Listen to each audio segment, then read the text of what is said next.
Okay, welcome back to Thrive in the Future. This week I have Graham Towerton with me from Permaculture Canada. Welcome, Graham. Thanks very much, Scott. Appreciate the opportunity. Sure. Thanks for coming on. So, what's new in Michigan? Well, as we mentioned before the start of the broadcast, we haven't had much snow here. It's been pretty warm, all things Hmm. considered. The soil is only just frozen in the last week. Ordinarily, I'd be anticipating my first frost in the middle of October. That happened, but then it warmed up after that, and my soil never really quite froze until just recently. And so we've been doing a lot of work on the farm.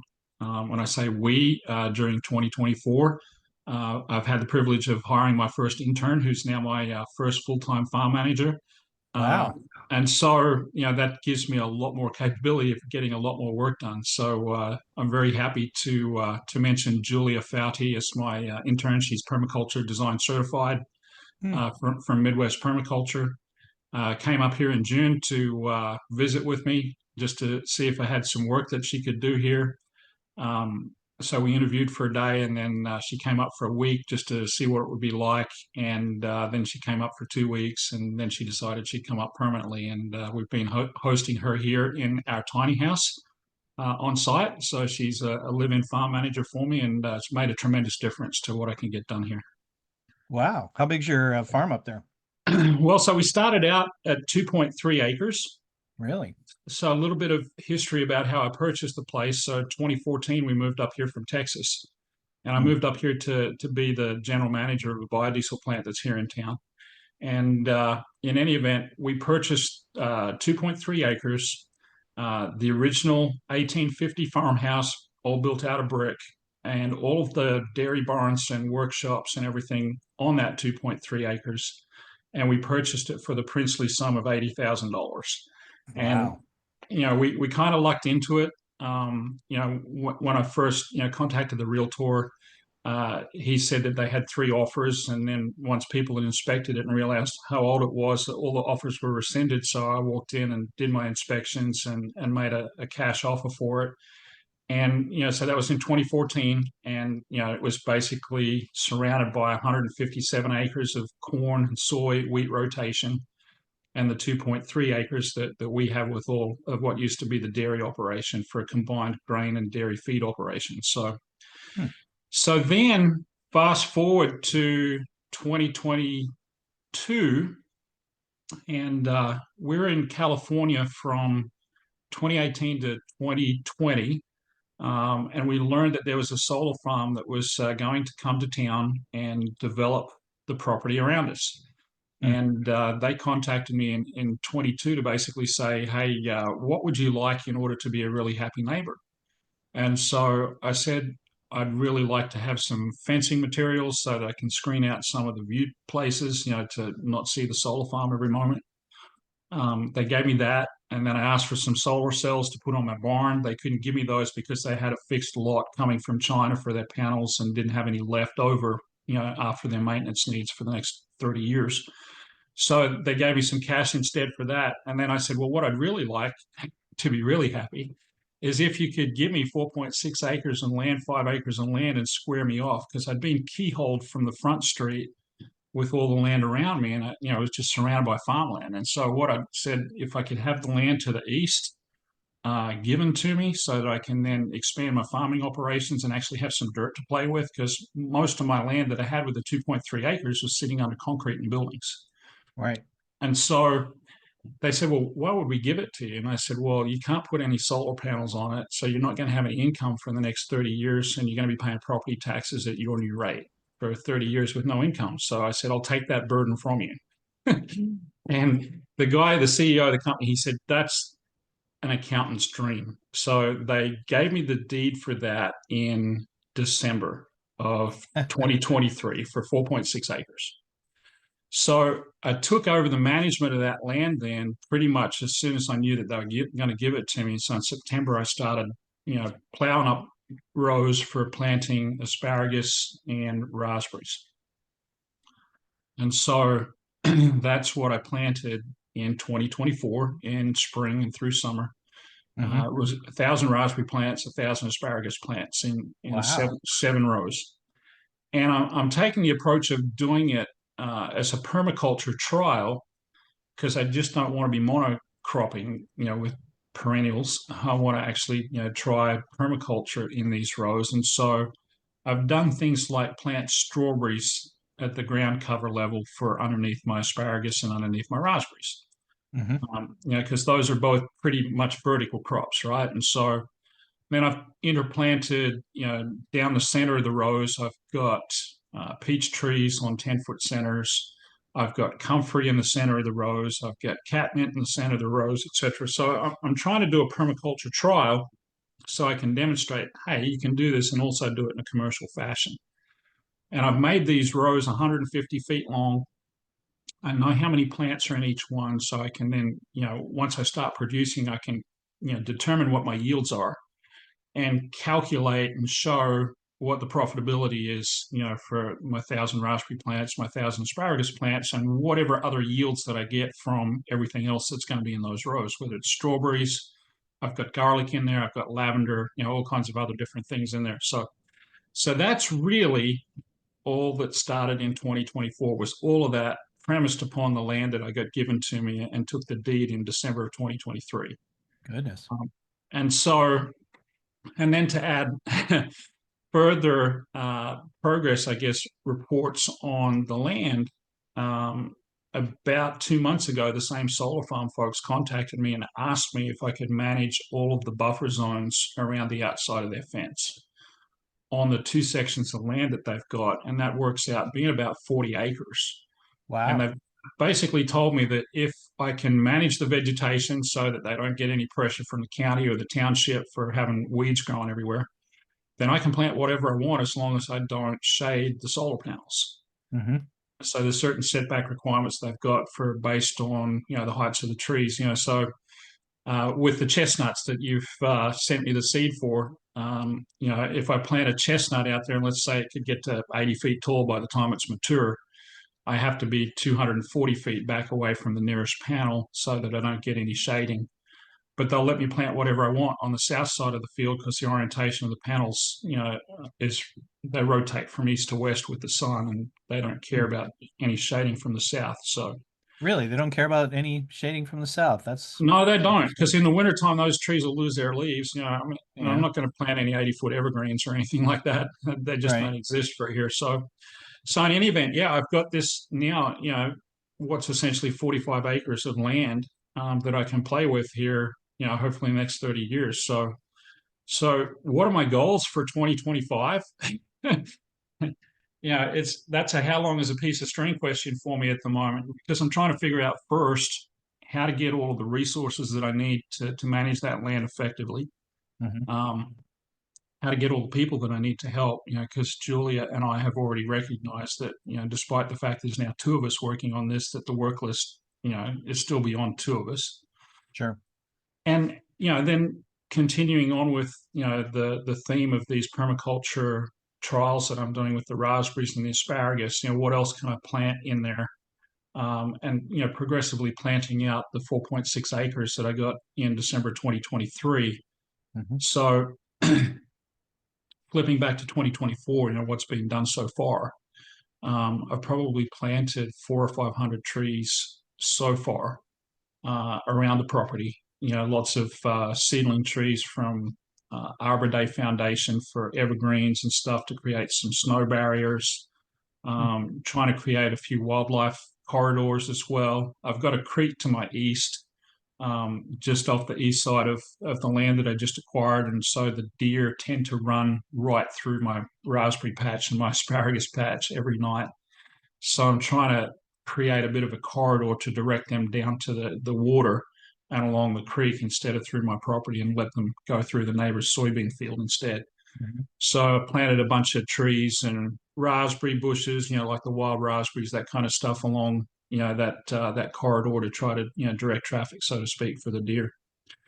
So that and planting, gosh, 300 lavender plants I think I've got in the ground this year, or in 2024. A ton of strawberries that I transplanted. the raspberries and asparagus that I mentioned. There's probably out of that, 400 or 500 trees, there's probably about 100 fruit trees I put in the ground as well. And then, as I mentioned, I bought, gosh, I forget how many it was now. It was a couple hundred chestnuts from you as seed.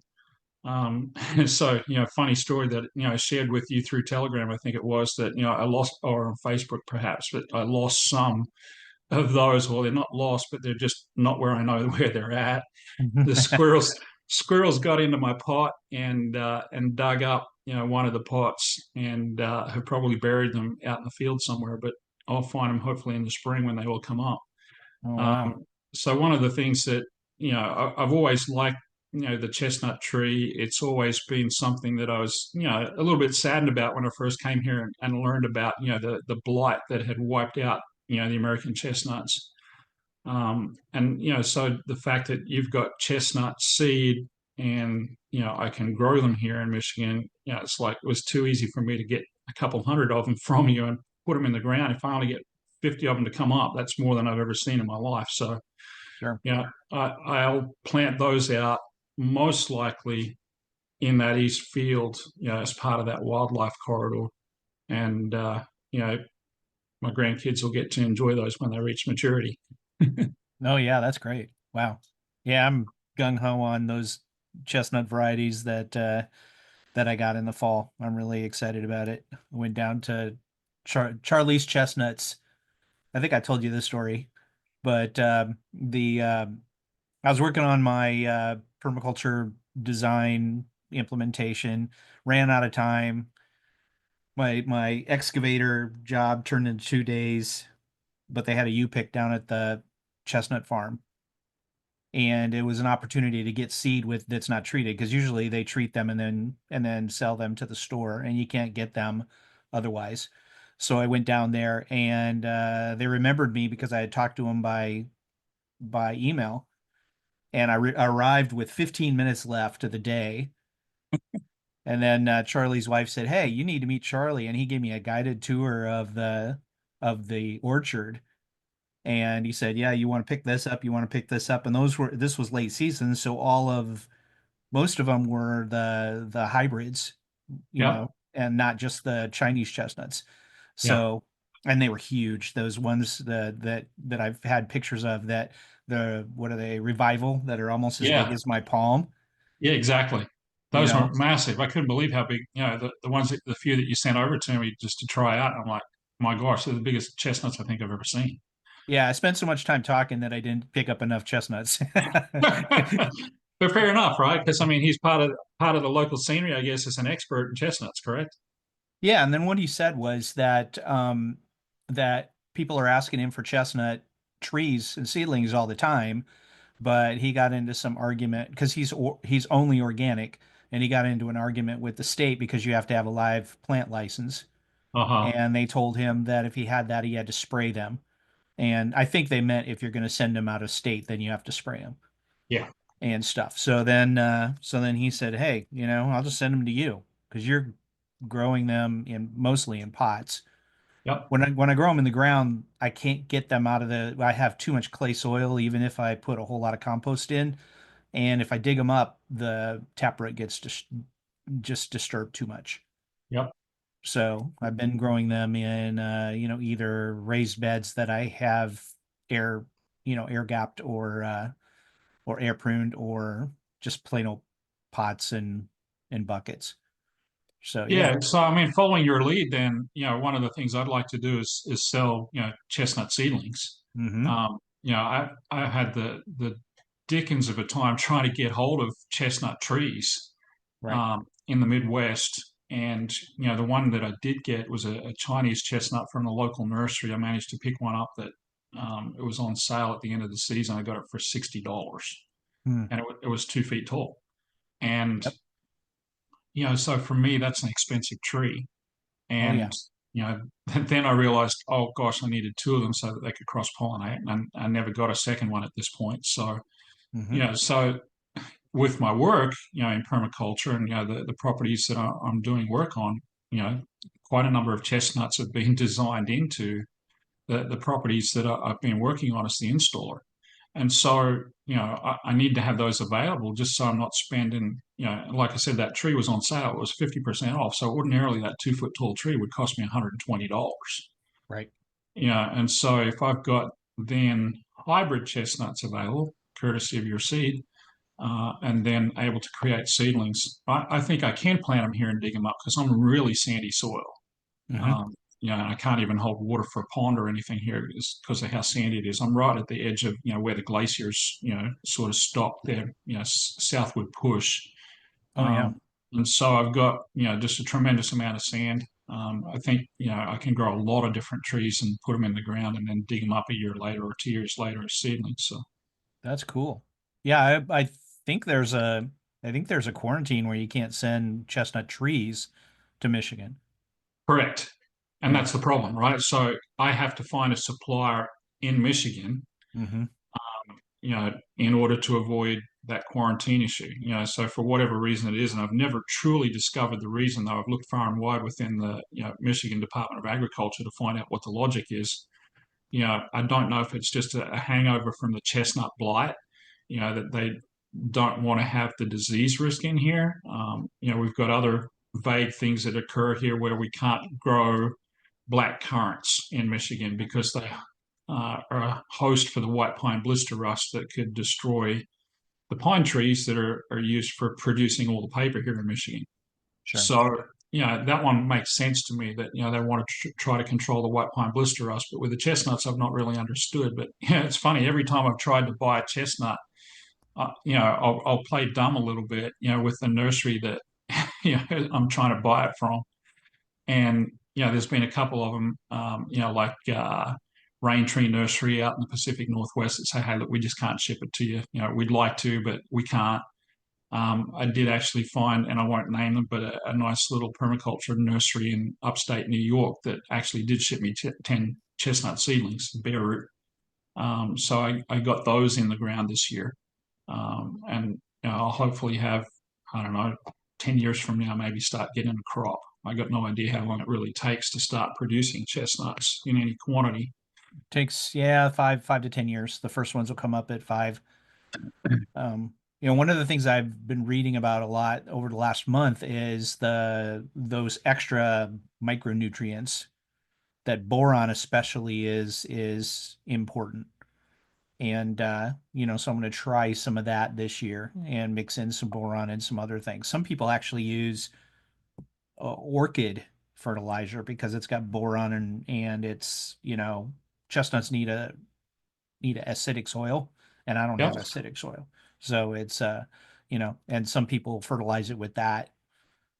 But I read at the Michigan State University that most of the chestnut trees in Michigan are colossal, which are pollen sterile, Uh-huh. because they're the ones that are really big. Yep. And then they fertilize them, or I mean pollinate them with a couple of French European varieties. Uh-huh. So, Yeah. So, I mean, it's interesting. Talk about boron real quick. I was out in California working on fertilizers for all of the tree and nut crops all up and down the San Joaquin Valley. oh, really? So yeah, that's what I actually did was I worked in the lab formulating products so that they could remain liquid and be injected into fertigation systems where it goes out with irrigation water for all these different crops. So in the San Joaquin Valley, I mean, almonds are a real obvious one, right? We're the largest producer of almonds in the world, and most of it's grown in California. Hmm. But there's pistachios, there are chestnuts, there are, walnuts, there's avocados, there's all the citrus crops, there's grapes, figs, you name it. It grows in the San Joaquin Valley. And so, the company I was working for was fertilizing, somewhere between 5 and 10,000 acres at a time, where we Hmm. deliver bulk tanker trucks of liquid fertilizer, stick them in a tank, and then, drip feed them out with irrigation water. So most crops actually have a certain amount of requirements for boron, and nut crops I think are up there, with needing it. And so a little bit goes a long way. And just to talk about what kind of boron I just used the same boron that's present in borax powder. Yep. Um, Borax powder. and it's the cheapest way to get hold of it. It really is. Hmm. So did you have to dissolve it in hot water and like they were Yep, talking about? all that. Yep. So we had a blending company that we just deliver all the powders to for all the different, nutrients that we're putting in. So it was boron, it was zinc, it was manganese, it was Hmm. cobalt, molybdenum, all those kinds of different things that are needed as trace elements, Right. as well as the NPK, the nitrogen, phosphorus, and potassium. So my job was to basically get all of those things to be in the water at the same time. And that can be Mm. particularly challenging, when you've got, say, phosphoric acid as your source of phosphate, and then you've got potassium hydroxide as your source of potassium. You mix those two together, and you're getting this really nice, violent chemical fizzy reaction that was a lot of fun in the lab. but that you don't want to have take place in a fertilizer tank or in the production facility. So, I had a lot of fun putting all those formulations together, and what I learned from that was the science of agronomy, and all the nutritional requirements for all these different crops, and most especially then the impact of pH on the solubility of all these different things and the availability of these for plants. Hmm. And this is well before I really started my formal permaculture training. But the point being now is that I've understood a lot more about the mycorrhizal fungi connections in the soil, and how that's responsible for delivering nutrition to the roots of the plants. Um, and what I'm finding now is that most of the work that I did out in California was just basically to saturate the soil with fertilizers, because that was the only way to get it to the roots of the plants. I mean, most Sure. of the soil out there is sterile, from a Hmm. microbiological standpoint, and so you're basically trying to get the stuff into the soil, but not have it all go straight through the root zone and end up in the water table. So it's a fine line for trying to treat it that way. So now, obviously, very different approach on my farm. My fertilizer usage over the last 10 years has been exactly 0 pounds of all those different micronutrients that you want to talk about, because I'm basically taking plant materials and, creating my own compost, and using that for fertilizer. That's So, great. and to me, that's the way that it ought to be done, from Hmm. a permaculture perspective or regenerative agriculture perspective, as opposed to commercial, conventional agriculture. Sure. Um, and it's certainly a heck of a lot cheaper. If I'm just using wood chips and leaves, from the local community to create, the source of all my plant nutrition, it's all that stuff breaks down. I mean, you think about what goes into making up an oak tree or a maple tree. When that all decomposes, it's going to feed all my plants. And I've got the proof of that now for over 10 years, where I haven't needed to use anything except chicken manure to complement, the wood chips and the leaves. So That's great. So the asparagus you had, like Mark Shepard was saying that you have to it's really dependent on manganese and or magnesium and calcium, but only some types can get absorbed. Did you augment any of that when you planted your asparagus? I haven't on the new stuff, because it was so small. Hmm. These asparagus plants, these 1 year crowns, I mean, it Yeah, they're comes up small. like a pencil lead in Right. thickness, with the first fern. So I haven't done any additional fertility on those, but Mhm. the interesting part is I've got asparagus on my property that's been here since I purchased it. It was planted by the prior owners. I got no idea how old it was, but the stuff's coming up as thick as my thumb, and a couple stalks as thick as two thumbs coming up each year in the spring. Wow. And I've not needed to do anything with those except my natural fertility program. I've dug up those crowns and done crown divisions and stuff in order to propagate them out to different places on my property. And I'll just give them a dose of my leaf compost, Hmm. which has got the chicken manure in it for the nitrogen, but it's also rich in phosphorus and potassium. Yeah. And so I'm finding that I haven't had any problems at all, other than, you know, the year that I put that on, I got such rapid growth. It wanted to just grow straight to fern, Mhm. because probably how much nitrogen was in there. It's just creating leafy growth as opposed to, just the stalks for harvest. So I have to be very careful about applying it to not get that accelerated growth. And that's the beauty of compost, right? It's not so strong that you're just going to get, rapid growth like you would if you just went out with urea or something like that. Sure. Hmm. So Yeah, one of yeah, the I go ahead. no, go ahead. Yeah, as I can say, my fertilizer program for the property is driven by my chickens. So That's awesome. we'll go out and collect the leaves. So Julia and I, took my trailer out. We go around and pick up 300, 400, 500 bags of leaves from the curb as the neighborhood puts them out. And I've got them all out in paper bags now as well. So, keep those paper bags and use them for fire starters, for my biochar facility, that kind of stuff. In any event, we just pile all that stuff up and we'll let it rot. The chickens get out there, they'll scratch through it, they'll fertilize it, and within the space of 2 years, it turns into, black gold. It literally Mm-hmm. does. Mm-hmm. And then the same with the wood chips. I'll actually, I've got a part of my property that's right in front of the chicken coop that I bury with wood chips, probably 6 or 8 inches deep whenever I can. Wow. And the chicken scraps, I mean, all the food scraps go out there. All the leafy green material goes out there in the spring and the summer. And we just let the chickens have at it. And they're obviously, fertilizing that land at the same time. And those wood chips I've found over the space of 2 years, they'll decompose, to the point where I'll get like 4 or 5 inches of, sort of black compost material underneath the wood chips every couple of years. I'll dig that up and just sift out the chunky bits of wood chip and then go put that on my gardens. So there's the general caution with wood chips that, the carbon to nitrogen ratio is too high. Mm-hmm. Um, I don't have that problem because of all the nitrogen from the chicken manure Mm. and the decomposition of all those leafy greens and stuff that takes place in that area. So I've found that compost that I dig up from underneath those wood chips is especially good for putting on my vegetable gardens. I'll put probably 2 or 3 inches on each vegetable garden every couple of years, and around my fruit trees, that kind of stuff. And, so literally chicken manure, wood chips, and leaves are the source of all my fertility on my property. Wow, that's great. Yeah, and if you dig, everybody says, "Oh, you shouldn't use wood chips because it's going to suck nitrogen out of the soil." You're taking care of that, plus you're digging down into that lower layer, right? Exactly. That's cool. And I've also got the proof. So that new field that I got in December of 2023, the one row that I started to mulch the pathway so that I could control, the grass and weed growth, that was coming up after the farmer, left the field.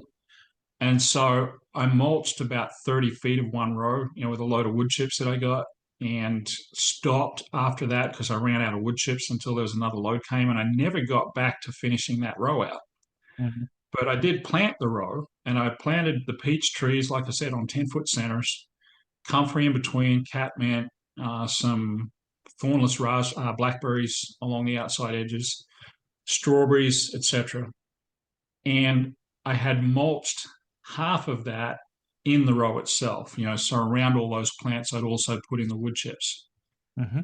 And I've got this one video that I produced late in summer of this year of 2024 to show the difference between the areas where I had mulched just the pathways and the areas where I had mulched in the row as well, and the areas where no mulching occurred at all. And I've got it all in the same row. Wow. So I feel like it's a good comparison. But in August, I went out there and I dug into the mulch in the areas in the garden part and Hmm. under the path. I've already got mycorrhizal fungi formation taking place, because that's coming in with the wood chips. Sure. And so the soil was moist and cool and soft underneath those wood chips. Hmm. And as I moved down the road to the part where I had mulched the path only, but the soil in the garden was exposed still. It was drier and harder. And when I went further down the road to where no mulching took place, I mean, it was like a desert. It was just hard Right. packed, compact. It was like the original farm soil. Hmm. And so that was the proof that I needed to say, hey, look, mulching works, and I don't give a tinker's cuss about what the nitrogen content is in my mulch. The plants that were fully mulched were twice the height of the ones where I hadn't mulched in the garden. So, like my peach trees, were literally 3 feet tall. And these are peach seedlings that I've grown from seed from under my other peach trees. I put them in, they're also like 12, 14-inch tall single stick seedlings. Mhm. Um, the ones that were fully mulched were 3 foot tall in one season. Hmm. As I went further down the row, I've still got just like single sticks, at the back end of the row where no mulching took place. So I don't feel like I've lost fertility as a result of using wood chip as a mulch in any Sure. fashion. I think I've gained it, and I think most of it is that conservation of moisture enables my plants to survive through what's been a very, very dry year in 2024 for us. I mean, summer we had 8 weeks with maybe an inch of rain. Yeah. And ordinarily we'd get 3 inches a month.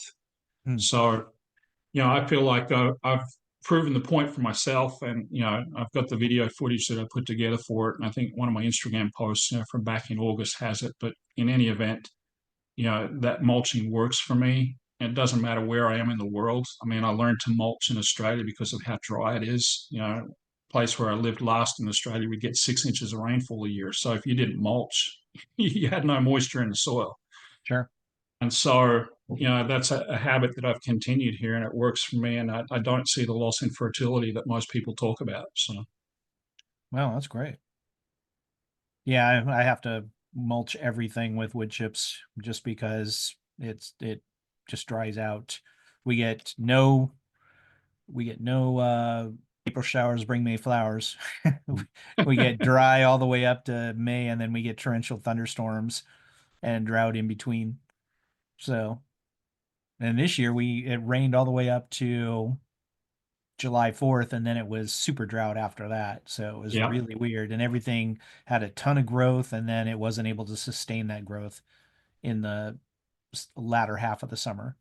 yeah, yeah. That's pretty much the same that we've had here in Michigan, southern Michigan. And, while it's a good 10-hour drive from my place to your place, the climate's been largely the same this year between the two states. Yeah, So, Iowa and Kansas have been really similar also. Yeah. yeah. So yeah, for me, the proof again of why I mulch, and the benefit is that when that rain does come, it's actually soaking into my soil because I've got now, all of the soil is opened up. It's not hard baked in the sun anymore. So in all of the areas where I've mulched, there's ample moisture still in the soil all the way through the year. I put together about a 3,000 square foot food forest in front of my house on Wow. my front lawn. I started mulching that in August of 2023, and then planted in spring of 24. In that, with probably, I don't know, 3 apples, 3 pears, 3 peaches, a bunch of lavender, some azaleas, and all kinds of different stuff in there, just because I wanted to make it pretty and get rid of my front lawn. Yeah, I hate lawn. Yeah, passionately hate lawn. And so I've got probably about a quarter to half an acre of it, in front of my house to the road, and I'm just burying it in wood chips as the guys deliver some more to me, and planting fruit trees and stuff in it. But in any event, just with one season, I put 12 inches of wood chips out there, and I've never needed to irrigate any of that at all. Never watered any of it except for the days where I planted the trees. And I put a 5 gallon bucket of water on each of them as I plant them, Hmm. and that's all the water I've given them. But again, that proof for me is that all those trees are super healthy. They all put on really fantastic growth, and even despite the fact that we had very little rain, like you said, from July 4th onwards, all the way through to September before we kind of got any good decent rain, Hmm. um, those trees have thrived. That's great. Wow. So your raspberries, what kind of raspberries did you plant? They were the heirloom variety called Boyne. Hmm. So I purchased my stock from Norse Farms. I think they're up in the Northeast in Maine, I think. But in any event, when you purchase 1,000 raspberries, the price comes down dramatically. So I paid $1.52 a stick for those, Hmm. and they're like probably 2 or 3 year old canes, 2 year old canes, and so they're quite robust, and apparently they produce abundantly. I'm going to find that out here in the coming spring. Um, Hmm. my first year worth of growth wasn't really wonderful because of how dry it was, so that was a real struggle. I'm Are going to they say thornless? they're not thornless. No, they've got what I'd say bristly Yeah, canes on bristly them. thorns. Yeah. You know, so the variety called Heritage has been one of my favorites. It's another heirloom variety, and I've grown those for my customers here. I planted 5 of those 2 years ago for a customer up in Pinckney, and this year she begged me to dig out all the suckers that had come up. And we pulled over 300 plants out of the same spot where I planted 5. And we've used those for other customers, planted them back in my own fields, etc. But she harvested, uh, I'm going to say 3 or 4 gallons for each of those like clumps of 5 raspberries. Hmm. And she said she'd made every single raspberry product that she possibly could. The kids would eat them fresh every day. Yeah. When Yeah. when Julia and I went there to dig those canes out, I think we gorged ourselves for about 3 hours on raspberries and felt like we hadn't even touched the sides of what was still left on the vines in September. So those particular varieties are the ones that produce a long crop through the year. So you'll get Oh, yeah. your spring growth of your new canes, and you'll get those producing late towards fall. Hmm. But then you'll have the prior year's canes, the second year canes that start producing first thing in the spring and go all the way through the summer. So I got to say, when I first planted that heritage variety here, the first year we picked from June all the way through to November. We were picking raspberries. And I've Hmm. still got those ones on site. I've got those underneath my 2 original peach trees. And again, this year, even as dry as it was, we're still picking raspberries all the way through into November. So, so it's one of my favorite crops. They're super sweet. You know, I'm a Oh, that's sucker great. for I'm a sucker for eating them all out in the field. They don't make it into the kitchen very often. Hmm. Yeah, I planted 2 thorny blackberries like 3 years ago, and then they took off and turned into a huge thicket, and I've been warring against them ever since. I don't think I got any blackberries out of them. They just are vegetative growth. Yeah. So I'm having to nuke them out or put billboard fabric around them or on top of them to try and get them to slow down. Yeah. So yeah, one of the other ones that I've got on site then is the wild uh, black raspberry, and so uh, it probably has a fruit that's maybe the size of a nickel, Really? um, and I've had that come up wild on my place just from birds that have dropped the seeds down on the ground along a fence row. The one mother plant that came up there in that food forest was 2016 is when it first got noticeable there. We picked about 5 gallons off it this year. Hmm. And then I've probably transplanted out now over 200 other canes from that one out into my field. And so when I mentioned that corridor that I'm creating for the wildlife, I'm using the raspberries, in between the trees to help create that corridor. Sure. And they're thorny. It's all get out. They're the type that will put their cane back into the ground, and then another one will come up, and they'll keep spreading that way. I'm using that to my advantage to basically create a hedgerow or a thicket with those, so I can try to keep the deer out of my field. Yeah, that's good. Yeah, I've got both blackberries and goji berries that do that. And they come Uh, over and they touch the ground and then yep. go and run about. And then I think I turned 3 goji berries and I dug up 30 plants last year in Oh well. 2023. And that started as 3.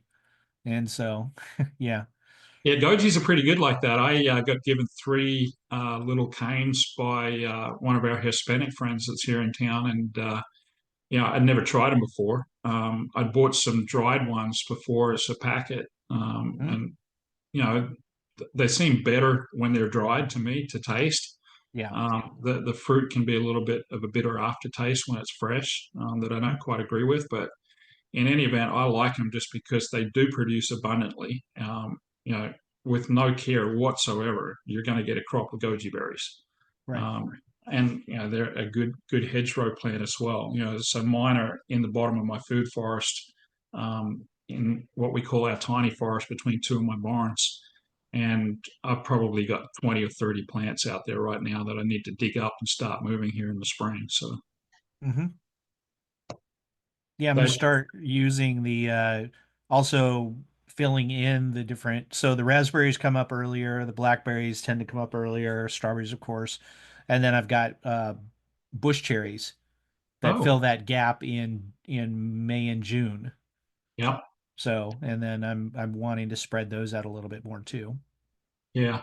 Yeah, and that's for me, I guess, is the strategy now is trying to get stuff to produce all the way across the year. So Mhm. probably for me, my first thing that I start getting arugula, believe it or not, is my first crop every year. I've got a perennial arugula. It's called the olive leaf type.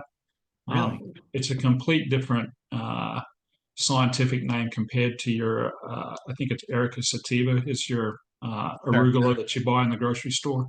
Hmm. In any event, I've got this stuff. It self seeds. It grows back from the roots. I mean, I can literally mow it down to the ground, at this time of the year, and it's going to be twice as big next year. Hmm. I'll dig the stuff up, break the taproot, doesn't matter, plant it again, and it keeps growing back. So nothing touches it from a wildlife perspective. So it's another one for me to stick as a barrier plant, in amongst my fruit trees and stuff like that. It's a type of mustard, as all Sure. rocket is, and so none of the wildlife tends to eat too much of it. My chickens will eat it if they're super hungry, but they don't Mhm. often get super hungry. So, I don't have any problem with anything eating the rocket or the arugula, just our family members. And so, in any event, there's that comes up first.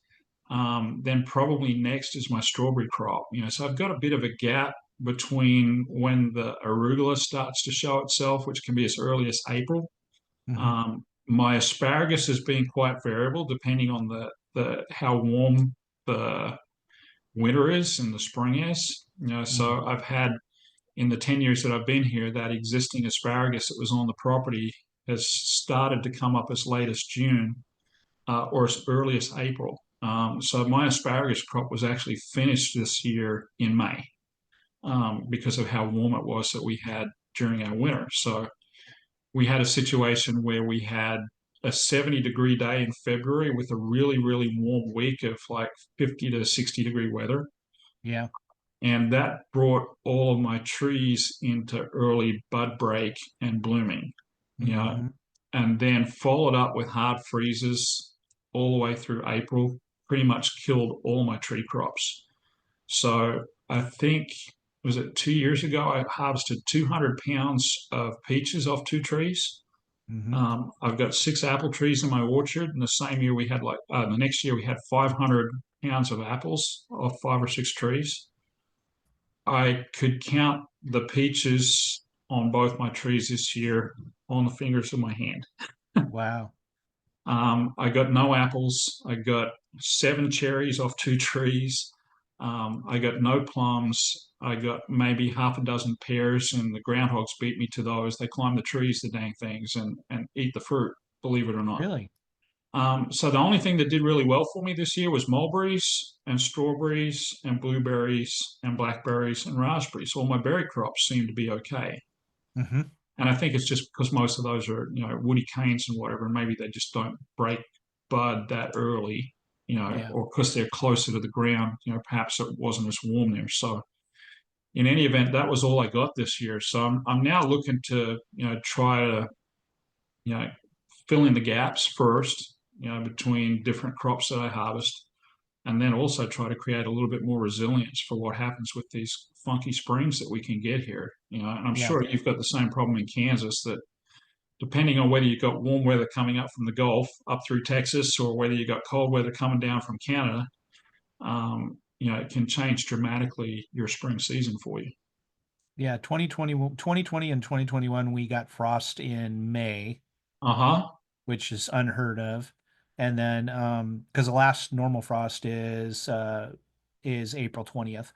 Uh And huh. then 2023, everything budded out early. And then we got late frost, and all of the apples and all of the chestnuts were lost. Yeah. and I had apples on one side of the tree because I had my apple trees in a microclimate. Uh-huh. So, and then this year wasn't bad. It had just got past that by the time we had our normal frost right on April 20th, but it had already passed. It had enough of the blossoms were already done. Yeah. Or we weren't a complete loss, but the apples didn't look great. They all kind of looked kind of misshapen and stuff, Yeah. probably because of that all drop off of rain in July. Yeah. Yeah. That'll do it for sure. So yeah, it was a challenging year, 2024, in terms of harvest, and thankful, for the prior year harvest of apples and peaches that we had, because we still had a lot of those products in the freezer from the prior years, believe it or not. So we had taken those 200 pounds of peaches and, turned them into peach cobbler and peach pie and every kind of peach thing that we could put in the freezer and did that. Sure. Hmm. And with the apples the following year, we did the same thing. And so we still, believe it or not, have apple cake in the freezer from our 2022 harvest, and it still Wow. tastes just as good. We've actually had people beg us to sell it to them because they like it. We Hmm. put so much apple in it that it's just super moist, and so in any event, we're thankful that we're able to put all that stuff in the freezer because the next 2 years, were pretty challenging for us in terms of the different crops. And Right. you have the situation, I think, with a lot of the fruit trees where it's kind of on for a year and off for a year anyway. Yeah, Um, buying. Yeah. Mhm. and so for us, it was just compounded by the early warm weather and the late freezes. And so I'm hopeful we don't have it for three in a row, where we have that problem. Yeah. Otherwise, I might not be farming much longer. Yeah, one thing we'll have to watch out for is those big nuts like the revival. Yeah. Um, if they're pollinated by Chinese chestnuts, sometimes they can get the internal nut breakdown. Uh-huh. And I think that's one of the things that is the reason for the quarantine in Michigan, because they Uh, were saying that so much of their crop is colossal, yeah. the big And they nuts, can't. Yeah. and colossal is really dependent on or real susceptible to internal nut breakdown. If they said on the Michigan State University site that if Chinese chestnut is even within 200 feet of it or something, it can pollinate it and cause internal nut breakdown. Yeah. So So, yeah, the one Chinese chestnut tree that I've got, it's still only 3 feet tall. sure. I'll admit that I mistakenly hit it the first year with my lawnmower, Mhm. and that didn't help it any. But the other ones that I've got from here in pots, and when I transplant them out, they're going to be out in the east field, so it's probably a good, I don't know, 300 or 400 yards away from Yeah, that sure, it'll be Chinese fine. chestnut. I'll cut the Chinese chestnut down if I have to, Hmm. or transplant it elsewhere. Yeah, I'm not too worried about it. It's just that, I mean, if you're doing it on super duper scale, then you have to sequester them somewhat. But I've been Yeah, and mostly I don't think I've got a chestnut farm within 100 miles of me. That's the other part of it, right? So I'm Mhm. kind of like outside of the normal agriculture area for all the Right. fruit and nut crops here in Michigan. Most of that's all up north, probably up around Gaylord and Petoskey and Traverse City and all those places. Sure. When you drive up there, you just see the abundance of fruit that is produced. The asparagus crops are up there. The blueberries are mostly over on the west coast, Lake Michigan shoreline. Hmm. And so where I'm at, I'm in the middle of corn and soybean and wheat territory. And so I don't feel like I've got a lot of the disease risk that can happen because of proximity to those other commercial growers. Hmm. Do you have pawpaws up there that far north? I do. I've got two of them that I planted. So that tiny forest that I've got where our tiny house is, where Julia lives, I planted two pawpaw seedlings there in 2016. Hmm. They're now about 9 or 10 feet tall. Wow. Um, and so technically, I guess that makes them 8 years old. I'm hopeful of seeing them flower maybe this year coming. Mhm. I've got some folks that I've spoken to are growing pawpaws over in the Akron area in Ohio, Sure. and they had no fruit whatsoever for 7 years to the point where they're ready to think about chopping out their pawpaw trees. And then all of a sudden, they got like 300 pounds of pawpaws in the first year. Yep. Hmm. off 3 or 4 trees. So, I'm hopeful that this will be my year where I actually get to harvest a pawpaw. And I'm super excited when that happens. The pawpaw is the closest fruit that I can find to what is the tropical custard apple that my parents used to grow in Australia on our farm there. Hmm. If you've ever eaten a custard apple, it is the most appropriately named fruit that I think has ever been given a name because it tastes just like custard. Wow. Um, and so, for me, the pawpaw being somewhat of a cousin to the custard apple, I'm looking forward to eating my first pawpaw off my own trees. Yeah, that sounds good. All of mine are the wild variety, so they're kind of funky tasting, and then they won't grow out in the open. They only grow in the understory. Yeah, and I've got minus understory. They are, the wilder variety. I've got in that food forest, we call the tiny forest. I put wood chips out there. It was my first place to use wood chip mulch on the property. Hmm. And it was in 2016 we put that out there. And then 2017, I mentioned we moved across to California. So we come back in 2020.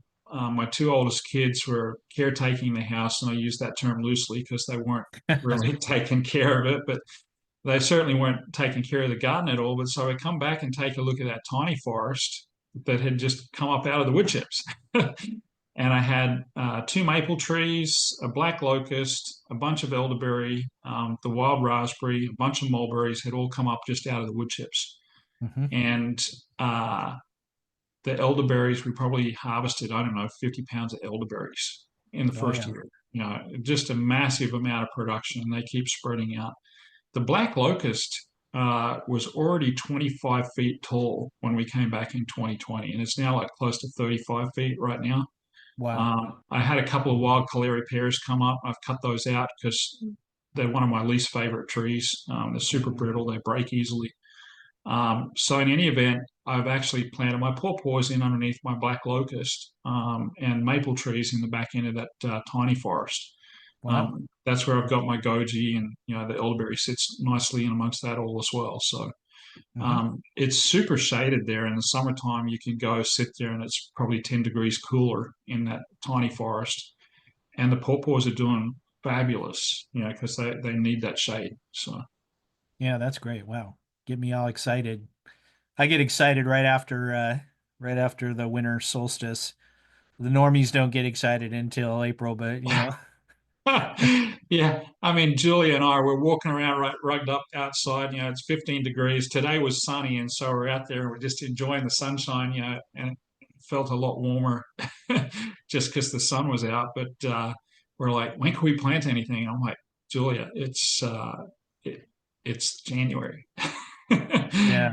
and our last frost is like 15th of May. So. We're going to be doing a lot of work here in greenhouses. I've almost finished my first greenhouse for the second time.